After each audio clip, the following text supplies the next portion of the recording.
Assalamualaikum warahmatullahi wabarakatuh. Innal hamdalillah nahmaduhu wa nasta'inuhu wa nastaghfiruh wa na'udzu billahi min shururi anfusina wa sayyiati a'malina. May yahdihillahu fala mudilla lahu wa may yudlilhu fala hadiya lahu. Asyhadu an la ilaha illallah wahdahu la syarika lahu wa asyhadu anna Muhammadan abduhu wa rasuluh. Qala Allah ta'ala: Ya ayyuhalladzina amanu taqullaha haqqa tuqatih wa la tamutunna illa wa antum muslimun. Allahumma salli wa sallim wa zid wa barik ala nabiyyina Muhammadin wa ala alihi wa ashabihi ajma'in. Kaum muslimin dan muslimah, para jamaah yang dirahmati oleh Allah, alhamdulillah malam hari ini kita kembali diberi kekuatan oleh Allah untuk bersama-sama duduk bermajelis di masjid yang kita cintai ini dalam rangka untuk mempelajari firman-firman Allah dan hadis-hadis Rasulullah sallallahu alaihi wasallam. Semoga usaha kita ini diterima sebagai amal soleh di sisi Allah Subhanahu wa ta'ala. Semoga pula yang kita kerjakan ini membuahkan ilmu yang bermanfaat untuk kita semuanya dan untuk keluarga kita, kemudian untuk kaum muslimin pada umumnya. Para jamaah yang dirahmati oleh Allah, kita melanjutkan pembahasan tentang tafsir juz amma atau juz 30, yang mana pada kesempatan yang lalu di pertemuan perdana kita telah membahas tafsir surat An-Nas. Sebagaimana kita sepakati bahwa insyaallah kita membaca tafsir juz amma dari belakang, dari surat-surat yang pendek yang sudah kita hafal, agar kita lebih cepat mengambil manfaat dari tafsir yang kita baca. Pada pertemuan kali ini kita membaca surat selanjutnya, yaitu surat Al-Falaq. Ini sangat penting sekali kita mempelajari dan memahami isi kandungan surat Al-Falaq. Sekaligus nanti kita baca juga insyaallah kegunaan, begitu nggih, salah satu kegunaan surat Al-Falaq. Naam. Kita baca bersama-sama terlebih dahulu. A'udzu billahi minasy syaithanir rajim.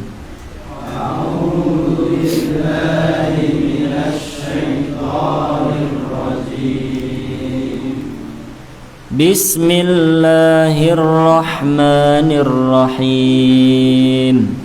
Bismillahirrahmanirrahim. Qul a'udzu birabbil falaq. Qul a'udzu birabbil falaq. Min syarri ma khalaq.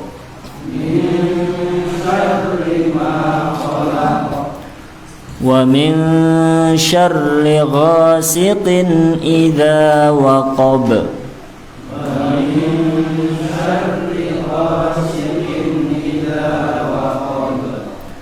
Wa min syarri naffatsati fil 'uqad.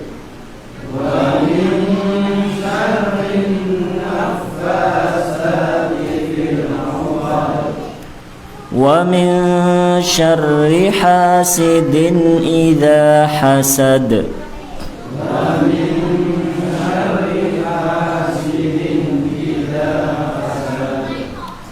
Naam.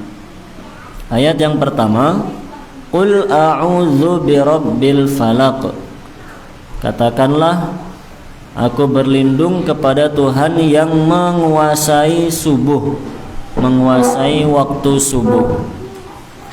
Min syarri ma khalaq, dari kejahatan makhluk yang Dia ciptakan, dari kejahatan seluruh makhluk yang Allah ciptakan. Wa min syarri ghasiqin idza waqab, dan dari kejahatan malam apabila telah gelap gulita. Wa min syarrin naffatsati fil 'uqad, dan dari kejahatan perempuan-perempuan penyihir yang meniup pada buhul-buhul talinya. Wa min syarri hasidin idza hasad, dan dari kejahatan orang yang dengki apabila dia dengki. Disebutkan oleh penulis hafizahullah ta'ala di awal tafsir ini, beliau mengatakan surat Al-Falaq merupakan surat ke-113. Surat ini terdiri dari 5 ayat. Surat ini terdiri dari 5 ayat, berarti bismillahnya tidak termasuk ayat dari surat Al-Falaq. Al-Falaq artinya adalah waktu subuh. Surat Al-Falaq tergolong pada surat Madaniyah, yaitu surat yang diturunkan setelah hijrah ke Madinah. Surat ini dan surat setelahnya, yaitu surat An-Nas, diturunkan secara bersamaan. Oleh karena itulah kedua surat ini dinamakan Al-Mu'awwidzatain, artinya dua pelindung. Jadi surat Al-Falaq dan surat An-Nas diturunkan bersamaan. Langsung dua surat diturunkan oleh Allah Subhanahu wa ta'ala. Makanya dua surat ini adalah dua sepasang, begitu nggih? Dua sepasang yang dibaca bersamaan.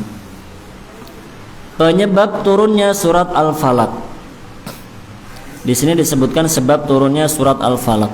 Berarti surat Al-Falaq termasuk surat yang diturunkan dengan adanya sebab.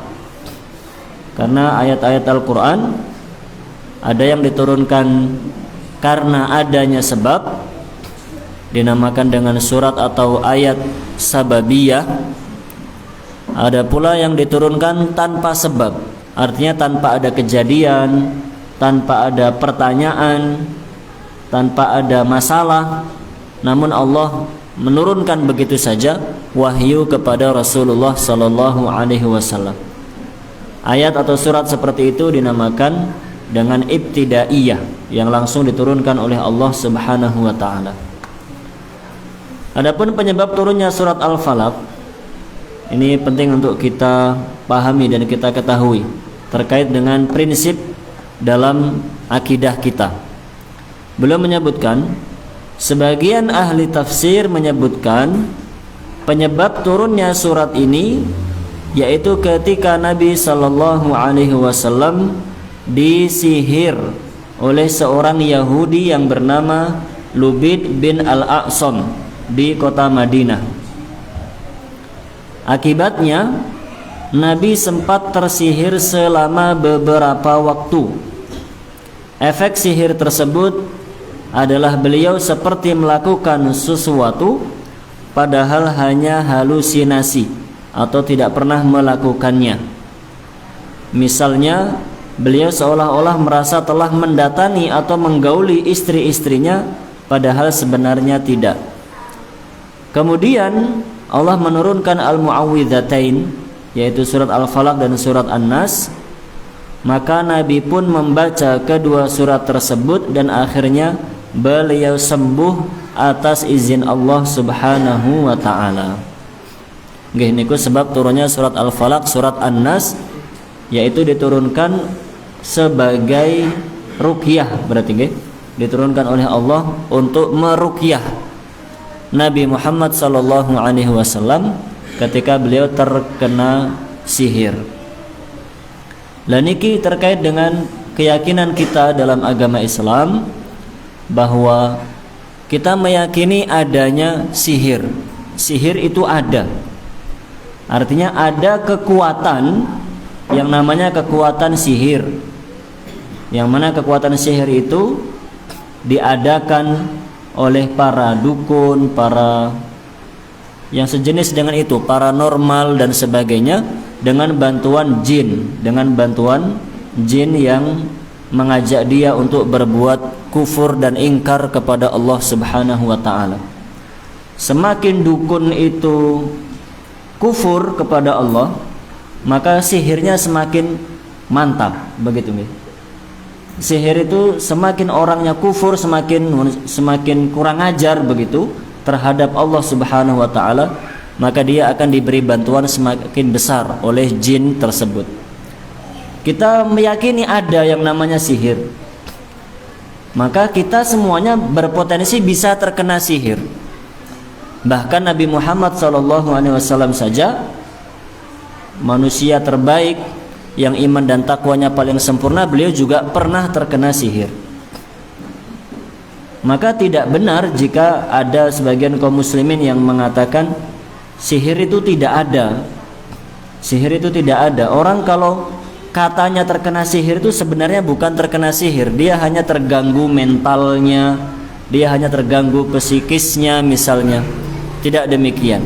Dalam keyakinan kita, sihir benar-benar ada dan bisa menimpa siapa saja, bahkan Nabi Muhammad SAW sekalipun. Tapi begini, ketika kita meyakini sihir itu ada, bukan berarti kita harus takut sama sihir. Tidak sama sekali. Kaum muslimin itu tidak takut sama sihir. Kaum muslimin tidak takut sama paranormal, tidak takut sama dukun, tidak takut sama kekuatan-kekuatan seperti itu, yang biasa dinamakan dengan ilmu hitam, begitu nggih. Walaupun saya nggak tahu ilmu hitam itu kayak apa, ilmu putih kayak apa.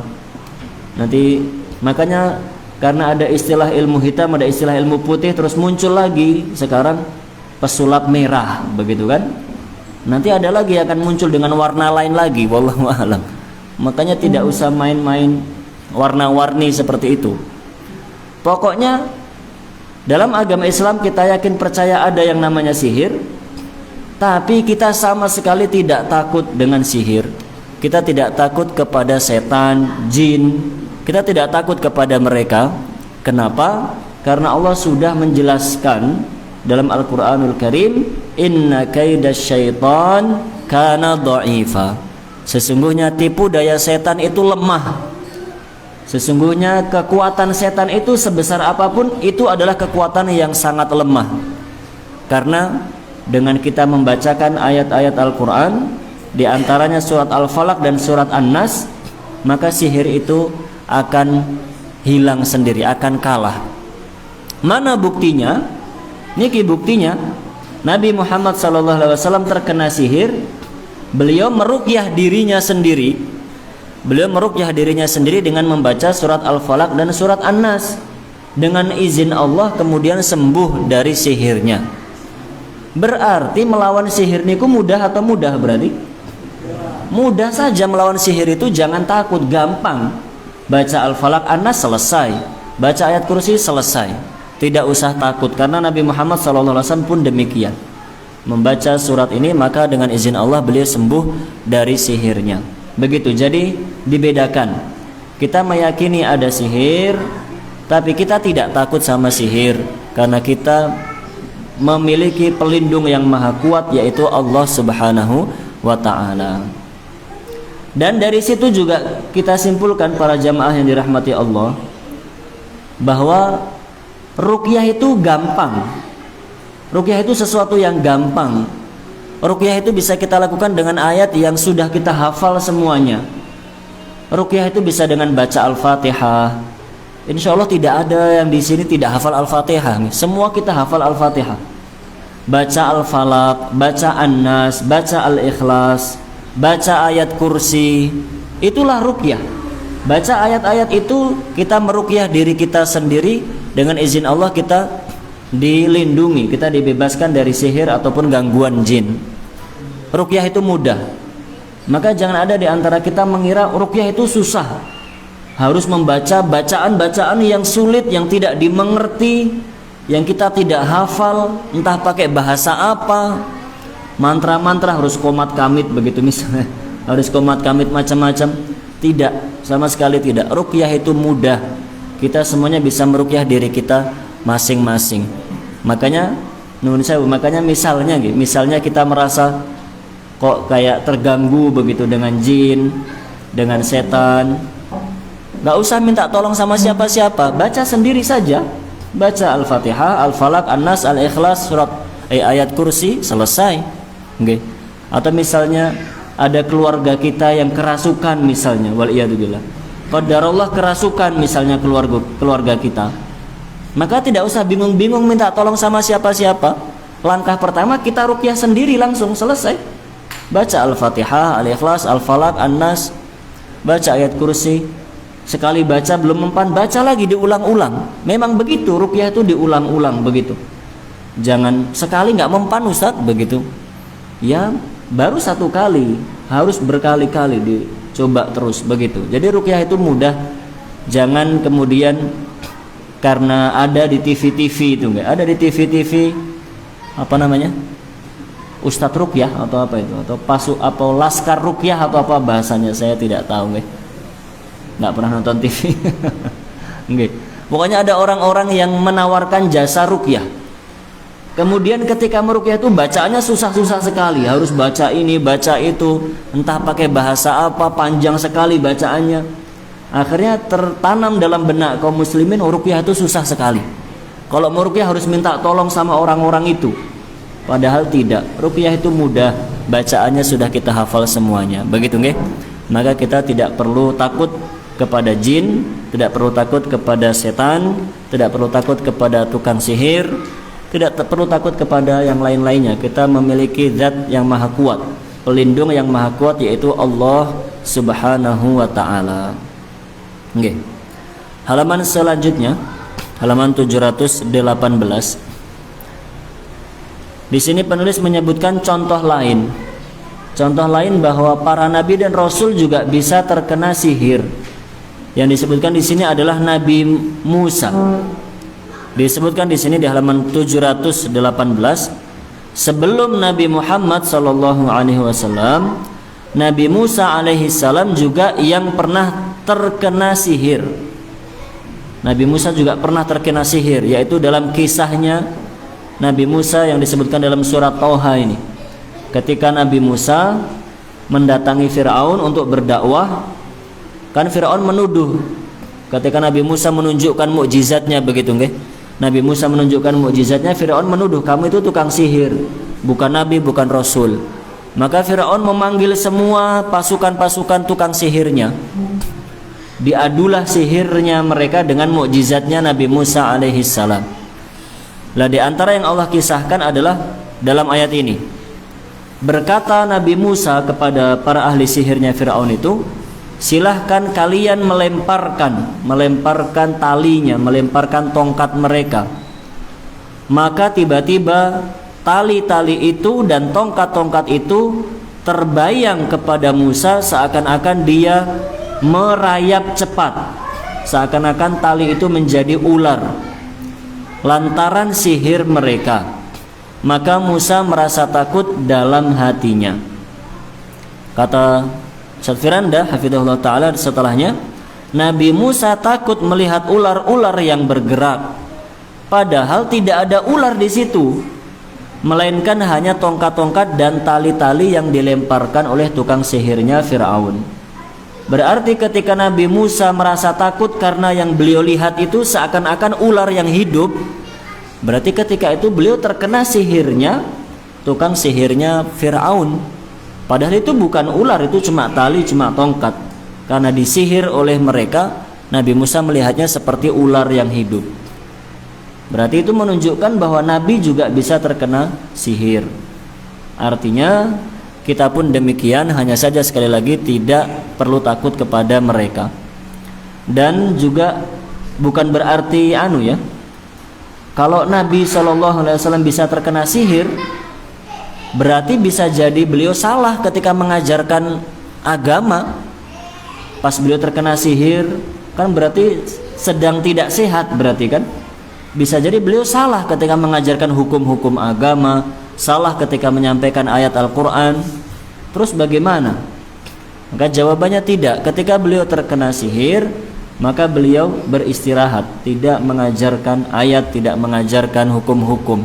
Setelah sembuh, barulah beliau mengajarkan atau kembali berdakwah sebagaimana sebelumnya.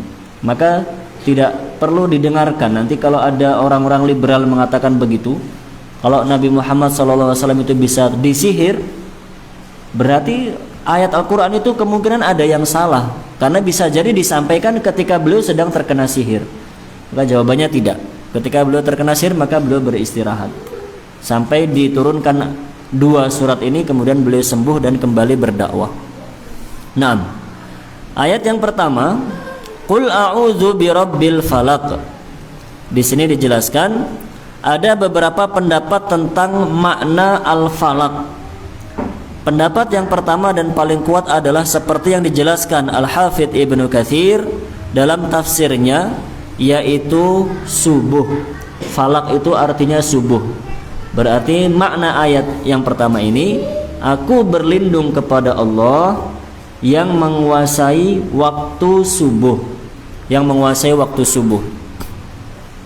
Waktu subuh disebutkan dalam ayat ini karena waktu subuh itu banyak sekali hal-hal luar biasa di situ di waktu subuh. Okay.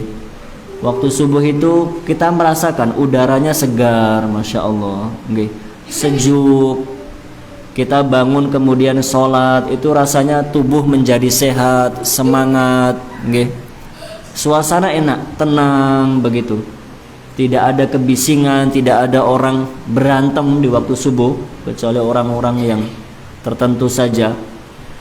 Kemudian ada sinar begitu nggak? Ada fajar mulai kelihatan, mulai ada sinar terang sedikit-sedikit yang bercampur dengan gelap. Itu indah kalau dilihat, masya Allah indah sekali.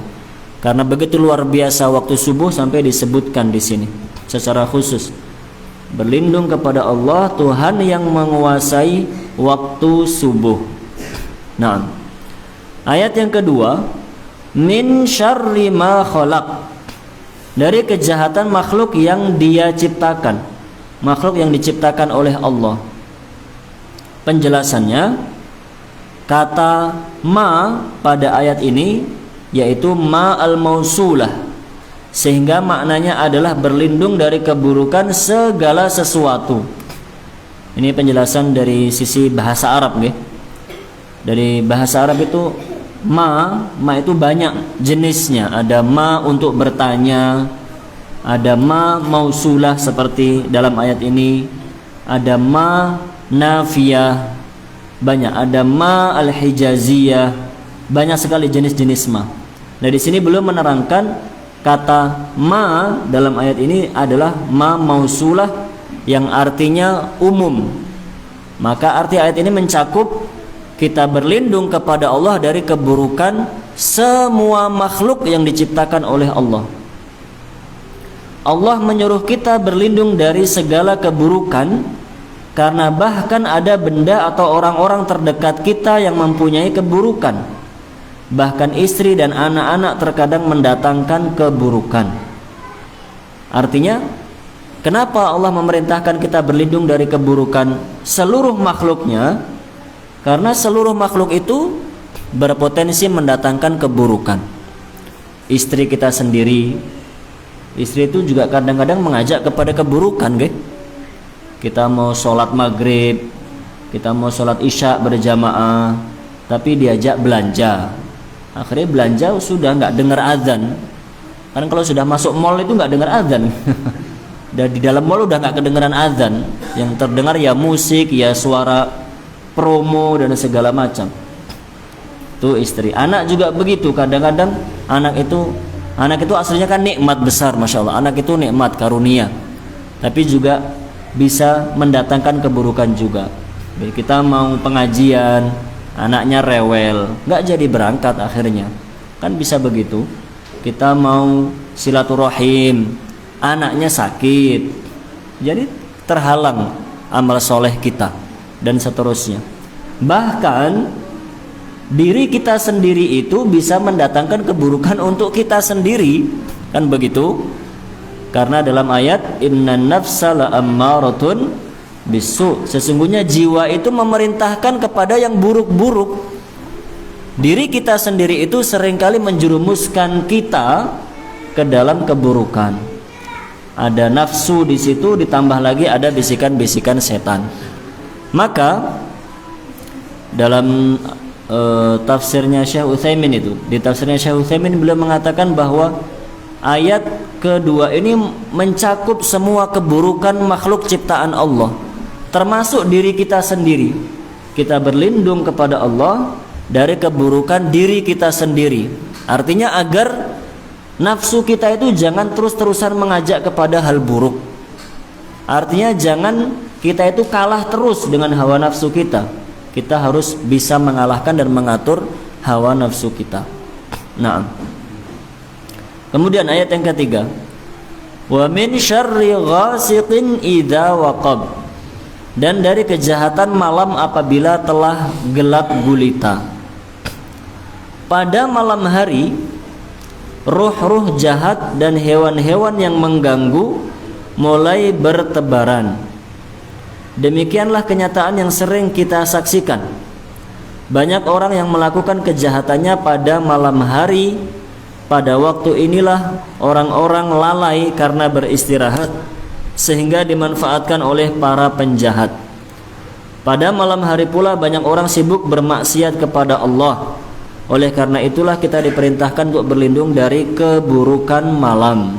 Masya Allah, itu nyata nggih.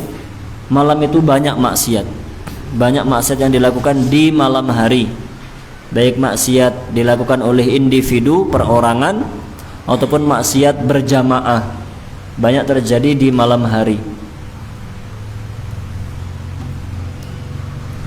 Maka sampai-sampai kita diperintahkan oleh Allah untuk minta perlindungan dari keburukan malam hari.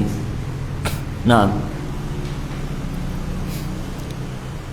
bukan hanya penjahat, bukan hanya penjahat. Hewan-hewan berbisa, hewan buas itu juga tidak sedikit diantaranya yang keluar di malam hari.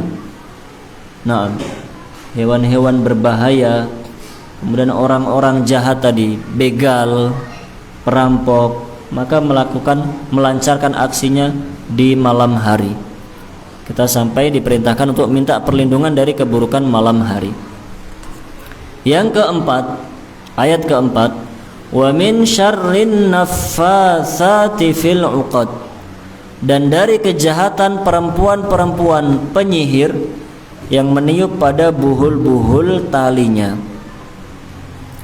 Pada ayat ini Allah menjelaskan cara wanita-wanita tukang sihir dalam melakukan sihirnya, yaitu mereka membuat buhul-buhul atau tali. Buhul niku maksudnya ikatan, mereka mengikat-ikat begitu, diikat-ikat, dibuat simpul-simpul begitu. Kemudian meniup mantra-mantra mereka. Itu salah satu trik, salah satu cara sihir adalah membuat pintalan-pintalan, simpul-simpulan, kemudian dibacakan mantra-mantra. Oleh sebab itulah sebagian ulama melarang ruqyah dengan cara meniup, karena hal itu menyerupai wanita-wanita penyihir yang disebutkan Allah dalam surat Al-Falaq ini. Namun pendapat ini dibantah oleh Imam Al-Qurtubi dalam tafsirnya. Beliau menjelaskan bahwa Nabi SAW pernah meniup ketika meruqyah seseorang.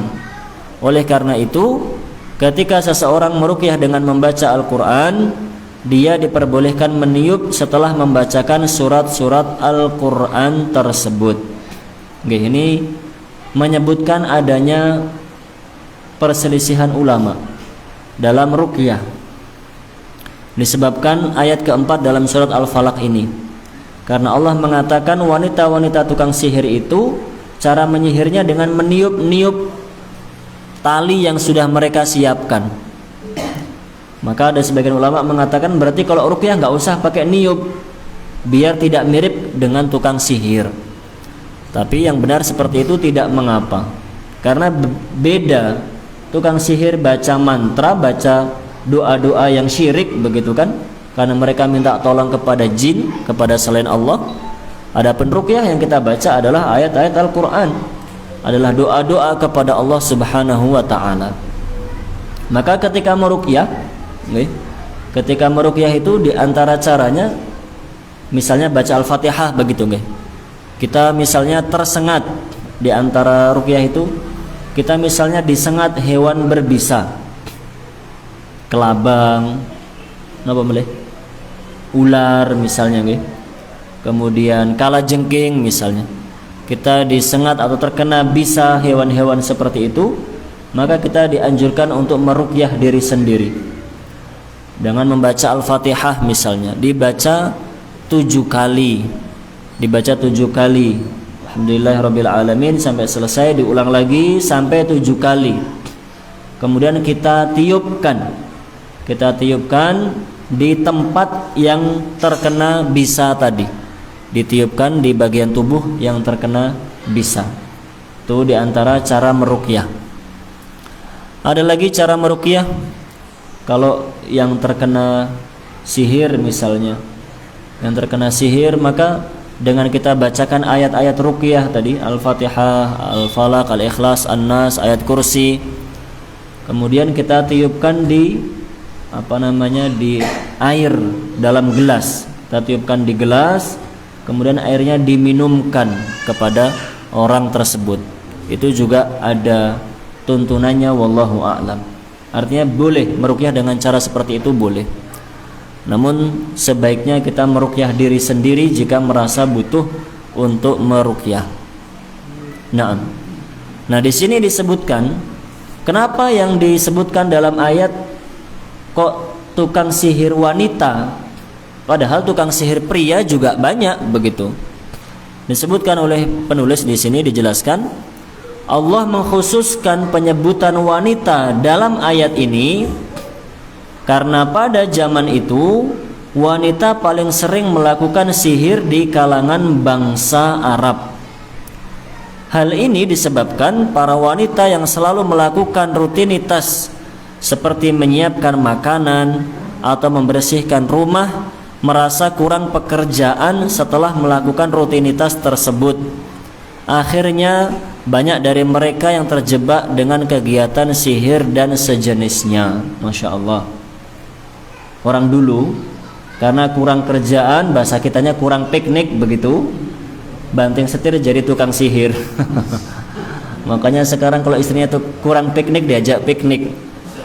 Penting itu, piknik sama istri itu penting. Dan pikniknya nggak harus jauh-jauh. Piknik itu nggak harus ke luar kota, nggak harus nyewa bis, masya Allah. Nggak harus satu RT begitu, nggak harus. Piknik itu gampang saja. Ke bandara itu sudah piknik. Ke embarkasi sudah piknik. Kalau sudah sering ke situ ya cari yang agak jauh sedikit. Okay. Ini nyata ini. Orang Arab dulu begitu. Wanita kan zaman dulu, kan orang Arab itu dulu hidupnya tidak bertani. Zaman dulu tidak ada air di sana, mereka nggak bisa bertani. Yang hidup cuma kurma saja. Kurma kan nggak perlu bertani, nggak seperti orang nanam padi, kan begitu. Jadi mereka hidupnya berburu. Orang Arab dulu hidupnya berburu dan mengembala kambing. Berburu untuk dimakan dagingnya, mengembala kambing dimakan dagingnya dan diminum air susunya. Makanya orang Arab badannya gede-gede. Mereka minumnya bukan air putih, minumnya itu susu. Masya Allah. Tapi orang Arab sekarang badannya kecil-kecil karena kayak kita. Mereka minum air putih, minum Coca-Cola, minum jus. Kalau zaman dulu mereka minumnya susu, makanya badannya gede-gede, Masya Allah. Lah karena kehidupan mereka itu demikian, berburu, mengembala, berperang, dan itu semua dilakukan oleh laki-laki tentunya kan. Makanya wanitanya di rumah saja, ngurus rumah. Yang kurang pekerjaan sampai seperti itu, waliyadzubillahi min dzalik. Adapun kita sekarang berusaha mengajarkan anak dan istri kita untuk di rumah bukan dalam rangka mempersempit ruang gerak mereka, bukan juga nanti ada yang bilang, oh berarti sekarang yang melarang istrinya keluar-keluar itu kayak orang zaman jahiliyah dulu. Berarti tidak, beda. Sekarang kita menjaga istri kita, melindungi istri kita dengan mengajarkan mereka untuk banyak di rumah, tidak banyak keluar, dalam rangka menjaga mereka, melindungi mereka. Karena sekarang di luar itu sangat banyak mara bahaya. Laki-laki saja bisa tertimpa banyak bahaya di luar, apalagi perempuan. Maka kita berusaha menjaga mereka karena kita menyayangi mereka semuanya. Nah, itu ayat yang keempat. Dan ini yang menjadi dalil juga, nggih. Dalam ayat ini kita diperintahkan untuk minta perlindungan kepada Allah dari bahayanya tukang sihir. Berarti itu menunjukkan bahwa sihir itu benar-benar ada, seperti kita sebutkan tadi. Kan tadi baru menyebutkan teorinya. Keyakinan kita sihir itu ada. Oke, mana dalilnya? Dalilnya ini ayat keempat surat Al-Falaq. Kita diperintahkan berlindung kepada Allah dari keburukan tukang sihir. Ketika kita diperintahkan untuk berlindung kepada Allah dari keburukan tukang sihir, berarti sihir itu benar ada. Karena kalau sihir itu tidak ada manfaatnya kita minta perlindungan kepada Allah. Dan itu tidak mungkin. Allah tidak akan mungkin memerintahkan kita melakukan sesuatu yang tidak ada manfaatnya. Nah, demikian. Ayat yang kelima, ayat yang terakhir dari surat Al-Falaq ini, wa min syarri hasidin idza hasad, dan dari kejahatan orang yang dengki apabila dia dengki. Ini menjadi pelajaran penting untuk kita semuanya. Orang dengki itu, orang iri, orang meri, itu bisa mendatangkan mara bahaya, bisa merugikan orang yang dijadikan objek irinya dia. Orang iri, orang dengki, meri, kemudian berharap agar nikmat yang didapatkan oleh orang lain itu hilang, itu bisa menjadi sumber mara bahaya bagi orang tersebut. Makanya sampai kita diperintahkan berlindung kepada Allah dari keburukan orang yang iri dengki, karena sangat berbahaya sekali. Di sini dijelaskan, kita baca nggih. Syekhul Islam Ibnu Taimiyah rahimahullah mendefinisikan dengki atau hasad sebagai berikut. Hasad adalah rasa benci dan tidak suka terhadap kebaikan yang didapatkan orang lain. Hasad itu, dengki itu, iri itu adalah perasaan tidak suka ketika kita melihat orang lain mendapatkan nikmat. Nikmat apa saja. Orang lain dapat arisan, kok kita tidak suka, berarti itu iri dengki. Orang lain dapat rezeki, bisa beli kendaraan baru, kita tidak suka, berarti itu iri dengki. Orang lain panennya banyak, kok kita tidak suka, berarti itu iri dengki. Orang lain kok sehat terus padahal kita sakit-sakitan, kita merasa tidak suka, maka itu namanya iri dengki. Lah, perasaan seperti itu sangat berbahaya. Dijelaskan, seseorang tidak harus menginginkan orang lain agar jatuh miskin dan sakit, namun cukup ada rasa benci dan tidak suka terhadap kenikmatan yang dimiliki orang lain, itu sudah dapat disebut iri dan dengki. Penyakit hasad atau penyakit iri memang sangat mudah menimpa siapa saja. Ibnu Rajab Al-Hanbali rahimahullah ta'ala berkata, hasad terpatri dalam tabiat manusia. Nih, kata Ibnu Rajab, sudah tabiatnya kita semua, sudah fitrahnya kita semua itu punya sifat iri. Sudah fitrahnya manusia itu punya sifat iri, meri, pengen. Yaitu manusia memiliki sifat tidak ingin diungguli, Manusia punya sifat tidak mau dikalahkan dalam suatu perkara yang sama dari perkara-perkara yang mulia. Maksudnya Ibnu Rajab mengatakan, kita semua itu punya bakat untuk menjadi orang iri dengki. Masya Allah. Kalau bakat jadi orang pintar enggak? Semuanya bakat. Tapi kata Ibnu Rajab, kita semua punya bakat jadi orang yang iri dengki. Karena sudah begitu fitrahnya manusia. Fitrahnya manusia itu enggak suka kalau kalah sama orang lain. Begitu kan, Gi? Enggak suka kalau kalah sama orang lain. Makanya kita harus berusaha menghilangkan tabiat yang buruk tersebut. Syekh Utsaimin berpendapat bahwa ayat ini menunjukkan dua jenis orang yang hasad. Pertama, ada orang yang sekedar benci namun tidak mengganggu orang tersebut. Yang kedua, ada orang yang bahkan sampai mengganggu orang yang dibencinya. Maksudnya, kata Syekh Utsaimin, baik yang pertama maupun yang kedua sudah termasuk orang yang dengki. Jadi misalnya tetangga dapat nikmat, kemudian kita merasa tidak suka, sekedar rasa tidak suka, itu sudah termasuk iri dengki. Itu sudah termasuk dosa. Dan dosanya akan lebih besar lagi kalau kita termasuk jenis yang kedua, yaitu ketika tetangga mendapatkan nikmat, kita merasa tidak suka, plus kita berharap bahkan berusaha agar nikmat itu hilang dengan cara merusak misalnya, dengan cara mengganggu misalnya, dengan cara menghilangkan misalnya, maka itu dosanya akan semakin besar lagi. Maka para jamaah yang dirahmati oleh Allah Subhanahu wa taala, iri dengki itu bisa menimpa siapa saja. Maka kita harus berdoa kepada Allah Subhanahu wa taala agar dihilangkan perasaan iri dan dengki dari hati kita. Lah, yang menjadi masalah serius selanjutnya adalah bahwa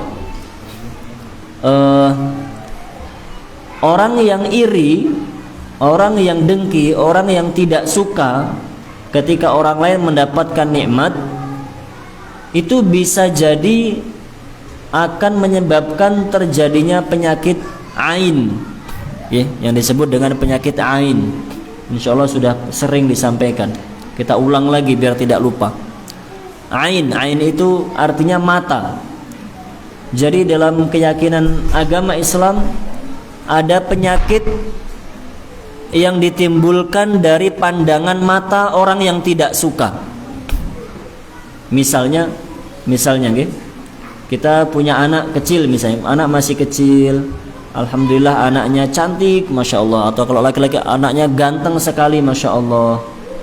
Kemudian biasa sore-sore sudah mandi, kita ajak jalan-jalan, begitu kan? Lah kalau ada orang yang ketika melihat anak kita, kok dia merasa meri begitu, kok anakku nggak seperti anaknya dia, itu berarti dia sudah timbul rasa iri dengkinya. Lah orang yang iri dengki itu dengan sebab pandangan matanya kepada anak kita, yang mana ketika memandang anak kita dia tidak berzikir, dia tidak mengatakan masya Allah gantengnya, masya Allah cantiknya, begitu, maka pandangan mata itu bisa menyebabkan anak kita jatuh sakit. Namanya penyakit ain, penyakit yang disebabkan oleh pandangan mata orang yang iri dan dengki. Itu benar-benar ada dan bisa terjadi. Rasulullah SAW bersabda, al-ainu haqqun, al-ainu haqqun, atau kama qala sallallahu alaihi wasallam, yang artinya penyakit ain itu benar-benar ada. Penyakit ain itu benar-benar ada. Maka para jamaah yang dirahmati oleh Allah, agar kita itu terhindar dari penyakit ain, agar kita terhindar dari penyakit ain, dari orang-orang yang dengki kepada kita, maka kita dianjurkan untuk berzikir. Kita diperintahkan untuk berzikir, yaitu ketika kita keluar rumah, kita keluar rumah mau kemana saja, keluar rumah mau kerja, mau belanja ke pasar, mau jalan-jalan, mau ke masjid, kita keluar rumah maka kita diperintahkan berzikir dengan membaca bismillah tawakkaltu 'alallah wala haula wala quwwata illa billah. Mudah zikirnya, kita sudah hafal. Bismillah 1, tawakkaltu 'alallah 2. Bismillah dengan menyebut nama Allah. Tawakkaltu 'alallah, aku bertawakal kepada Allah. Yang ketiga, wala haula wala quwwata illa billah, tidak ada daya dan kekuatan kecuali dengan izin Allah. Disebutkan dalam hadis, ketika kita keluar rumah membaca zikir tersebut, maka malaikat mendoakan kita. Malaikat mendoakan kita, faqad hudita, semoga kamu diberi hidayah oleh Allah. Wa wuqita, semoga kamu dilindungi oleh Allah. Wa kufita, dan semoga kamu diberi kecukupan oleh Allah Subhanahu wa ta'ala. Niku di antara usaha kita biar tidak terkena penyakit ain. Kalau keluar rumah berzikir dengan membaca doa tersebut. Itu untuk kita. Kemudian kita ajarkan kepada anak kita biar dia juga membaca zikir tersebut. Ada zikir lain lagi yang kita bacakan kepada anak kita, misalnya kita bacakan kepada istri kita, kita bacakan kepada keluarga kita, supaya keluarga kita dilindungi oleh Allah Subhanahu wa ta'ala dari berbagai mara bahaya, diantaranya tadi dari pandangan mata orang yang iri dengki tadi, yang menyebabkan penyakit ain, yaitu dengan membaca zikir u'idzuka, aku mohon perlindungan kepada Allah untuk kamu, bikalimatillahi tammah, dengan perantara firman-firman Allah yang sempurna, okay? Min kulli syaitanin wahamah, perlindungan dari godaan setan dan dari mara bahaya binatang berbisa. Wa min kulli ainin lamah, dan dari mara bahaya pandangan mata orang yang iri dengki. Itu juga diajarkan oleh Rasulullah Sallallahu Alaihi Wasallam. Jadi kita membentengi diri kita dengan zikir-zikir tersebut agar terbebas dari penyakit ain yang ditimbulkan orang yang iri dan dengki. Itu kita membentengi. Sekarang sebaliknya, agar kita tidak menjadi penyebab terjadinya penyakit ain. Kan kita tadi sudah membaca, kita semuanya memiliki bakat untuk menjadi orang yang iri dengki. Ketika kita iri dengki, kita bisa menyebabkan orang tersebut terkena musibah.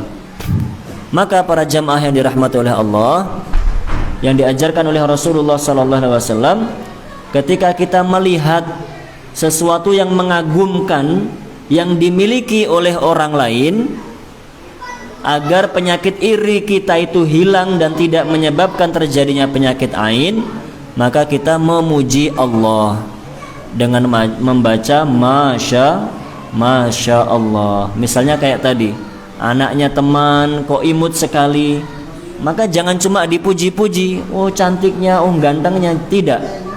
Tapi jangan lupa membaca Masya Allah, cantiknya. Kita berzikir kepada Allah. Begitu juga tetangga punya kendaraan baru, jangan cuma ikut-ikutan ngelus-ngelus. Tidak, tapi membaca Masya Allah, begitu. Masya Allah, Alhamdulillah, begitu.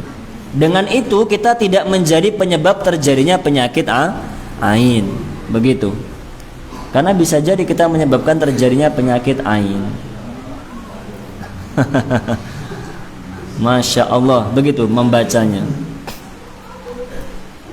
Nah, yang terakhir sekarang, gimana kalau sudah terlanjur, Ustaz? Sudah terlanjur kena penyakit ain. Nah, itu juga bahaya. Kita misalnya atau keluarga kita terlanjur terkena penyakit ain, maka mengobatinya tentunya dengan cara diruqyah. Dengan cara diruqyah, ruqyahnya seperti tadi. Ruqyah membaca ayat dan surat-surat yang sudah kita hafal. Mudah saja ruqyah itu dibacakan begitu, biar anak kita sembuh, biar keluarga kita sembuh. Itu cara pertama. Cara yang kedua, Dan ini biasanya lebih manjur, maksudnya lebih cepat begitu ya. Cara kedua yaitu dengan dicari orang yang menjadi penyebab penyakit ain tersebut. Misalnya kita ingat-ingat nggih. Kita ingat-ingat anak saya ini kemarin sehat kok tiba-tiba jadi sakit begitu. Kita ingat-ingat, oh kemarin sepertinya habis ketemu si A begitu. Jangan-jangan si A yang menyebabkan penyakit ain. Maka kita dengan baik-baik mendatangi orang tersebut. Sepertinya jenengan kemarin lupa tidak membaca Masya Allah, qadarullah anak saya jadi sakit. Nah terus gimana? Bukan diajak berantem, bukan diajak ke klinik suruh ngobatin, bukan. Solusinya yang diajarkan oleh Rasulullah SAW, kalau kita bisa menemukan orang yang menjadi penyebab penyakit ain itu, maka kita minta tolong orang tersebut untuk berwudu. Dia suruh berwudu. Air wudunya ditampung. Air wudunya ditampung, kemudian kita mandikan orang yang sakit itu dengan air bekas wudunya dia tadi. Itu ada ajarannya untuk menghilangkan penyakit ain. Begitu. Bisa dengan cara tersebut. Itu biasanya cepat sembuhnya. Tapi ya susahnya itu tadi, mencari orangnya siapa itu kan susah. Susah untuk mencari dan menentukan. Maka ya paling mudah dengan diruqyah. Kalau terjadi ain, sakit apa saja, diruqyah. Dan sebaiknya kita meruqyah diri sendiri, tidak perlu minta tolong kepada orang lain. Meskipun itu boleh-boleh saja, kita minta tolong orang meruqyah boleh-boleh saja. Tapi kalau kita bisa, maka sebaiknya meruqyah diri sendiri. Wallahu a'lam bishawab. Para jamaah yang dirahmati oleh Allah Subhanahu wa taala, demikian pembacaan tafsir surat Al-Falaq. Maka alhamdulillah sudah kita baca tafsir dua surat, yaitu An-Nas dan Al-Falaq, yang mana dua surat itu menjadi surat perlindungan bagi orang-orang yang membacanya. Maka disunahkan untuk kita baca, okay? Setelah selesai sholat, dalam zikir itu kita baca dua surat ini diantaranya. Kemudian pagi sore juga kita zikir pagi, zikir sore, membaca surat ini diantaranya. Ketika mau tidur juga membaca surat ini. Semoga dengan itu kita senantiasa dilindungi oleh Allah Subhanahu wa taala. Atas segala kekurangan saya mohon maaf yang sebesar-besarnya. Semoga menjadi ilmu yang bermanfaat untuk kita semuanya. Saya akhiri dengan doa kafaratul majlis. Subhanakallahumma wa bihamdika asyhadu an la ilaha illa anta astaghfiruka wa atubu ilaik. Sallallahu ala nabiyyina Muhammadin wa ala alihi wa sahbihi ajma'in. Assalamu alaikum warahmatullahi wabarakatuh.